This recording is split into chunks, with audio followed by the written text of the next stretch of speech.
tools are highly effective. However, there aren't guarantees. But I will tell you, if a tool doesn't work, there's only 6 reasons, and Doug is going to help demonstrate this.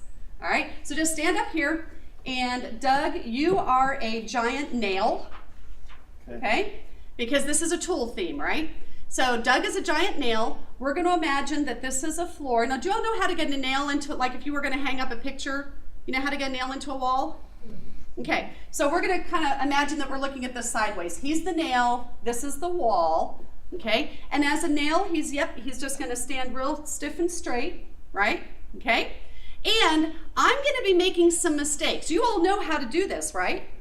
Okay, well, I'm going to make some mistakes, and I want you to catch me and tell me what it is that I'm doing wrong, which is really just less effective, and tell me what I should be doing that would be more effective, okay? Now, what you need to do is when you catch me making a mistake, very quickly and loudly, you need to say stop. For Doug's sake, you need to stop me quick. So everybody practice saying stop. Stop. Okay, louder. I got to hear it. Stop. Okay, all right. So, first step. Help. So the first thing I need to do is if I want to get a nail into a wall, I need a big nail, I need a big tool. So this is the biggest tool that I have, and actually this is a really handy dandy tool. It's a screwdriver, and I found it's really effective for a lot of things. Where are you going to put that? So when I'm ready to get that nail into the wall, I'm going to take the one tool that I have. Stop. They are really slow. Did you notice how slow that was? Pat's got your back. I was for you. I had your I back. was thinking. We even practiced Yeah, it they twice. don't do Are you that. not worried about me hit? But why Did you would notice? Did you notice your wife wasn't the I one know. that like yelled stop really quick? She's back and forth. Go, go, go, go. I wonder how far she'll go. I had your back. I wasn't gonna let that happen. you traitor? Okay, Denise. Wrong tool for the job. Okay, if I want to get a nail into the wall, is the screwdriver the most effective tool? No. Now, if this is the only tool I have, I can try to make it work, right? Okay. Now, parents of tots, they have a tendency to use one tool for everything. Anybody want to guess what it is? No.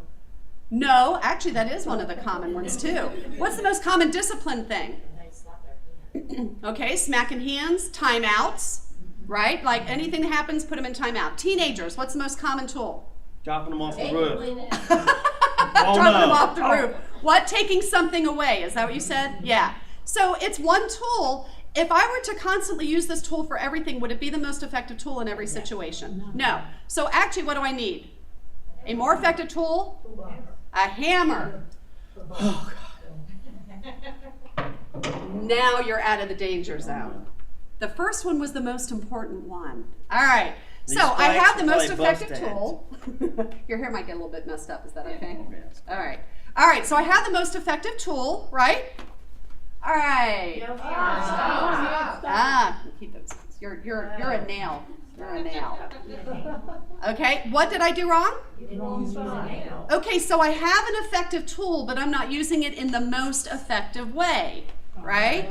This would be the most effective way, right? Okay. Again, timeouts is another good example. Timeouts actually can be very effective, but not if they're used for discipline. They actually aren't even a discipline tool. They're actually an anger and stress management calming down tool. So that would be having an effective tool, but using it in an ineffective way. And you will learn as we go through the class how to use timeouts in an effective way. All right, so I've got it, the most effective tool. I've got it, I'm going to aim it in the most effective way. Stop. What? You still don't have a nail. He's the nail. It's the nail, but you're not sorry. supporting When you the put a hang nail. a picture, you have to You gotta slide hold the the nail nail. into the You have to wall. hold it and then hit it. All right. Otherwise, it's going to just fall over. Slide. Well, I hit it. Still not doing it. I hit it once, it didn't go in. You gotta do it several times. No, you have to slap the nail. You gotta repeat it. There you go. Oh, I have to repeat it consistently long enough to see results. Oh. Basically, you're going to beat it in my head. Yes. How many times do you think parents have said, I've tried that and it didn't work? They read something, they try it, it doesn't work, so they stop using it. And you gotta Maybe they only did it once. use the right tool for the right thing, the right amount of time. It's not just one. You want to do them all. Exactly. Okay, so I need to do it more often. Get it back on there. Oh, what you gotta yell! Yell louder! All right, now what am I doing wrong? You're not hitting the right places. Okay, I'm just kind of haphazardly. There's no control or consistency or plan to it. You do it, and sometimes you hit him in the right spot, sometimes you don't. Okay, so I need to be a little bit more planned and consistent in the way that I do it. Okay, what if I just think he's just being stubborn and that's why he's not going in?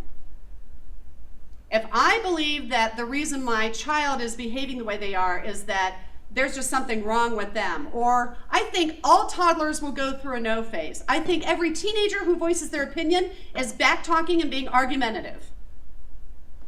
If that's my belief, how is that going to affect my effectiveness? Yeah. It won't work. Why? Okay. Because that's your problem, not theirs. So my beliefs can affect how effective I am. So you could take any tool that you're going to learn. If you were to yell it, if you were to use it in anger, you could use that as a weapon. That wouldn't be the most effective way to do it. If your beliefs, which are the foundation of your parenting, aren't solid, then actually it will affect the effectiveness of the tool. So what if I have the most effective tool and I'm using it in the most effective way, consistently, long enough that I think I should be seeing results. However, there's a cement wall behind this floor. You need to move it in another direction. Is the nail going to go through cement? No. No, because that's a deeper problem, isn't it? It's a really tough problem that's kind of under the surface. I might get a little bit of progress, but once it hits that cement, it's not going to go much further. There may be a deeper problem. What I often find is during the course of this class, we're usually able to work through most of the problems. By the time we get to discipline, I don't know how many of you kind of have your little grocery list in your head of the discipline issues that you've got today that you want solved by 8 weeks. By the time we get there, you may not even have those. What's left usually is there's something else going on under the surface there. There's some other piece there that we don't know what it is. A lot of times through follow-up, within a couple of weeks to months, everything that you learn, you really should be seeing results within a couple of months if you don't see it within the first 8 weeks. If not, then that's when I start looking at, okay, there's something else going on here. Maybe we need to get an assessment. Maybe there's something else, maybe that there's a diagnosis or something that's needed. I got to figure out what's underneath there. If it's cement, there's actually a different kind of nail. I mean, in carpentry, there's a different kind of nail that you use. We're not going to get a different kid. So that analogy doesn't quite transfer over. But that's what you want to do. Make sense? All right, so give Doug a round of applause. Thank you.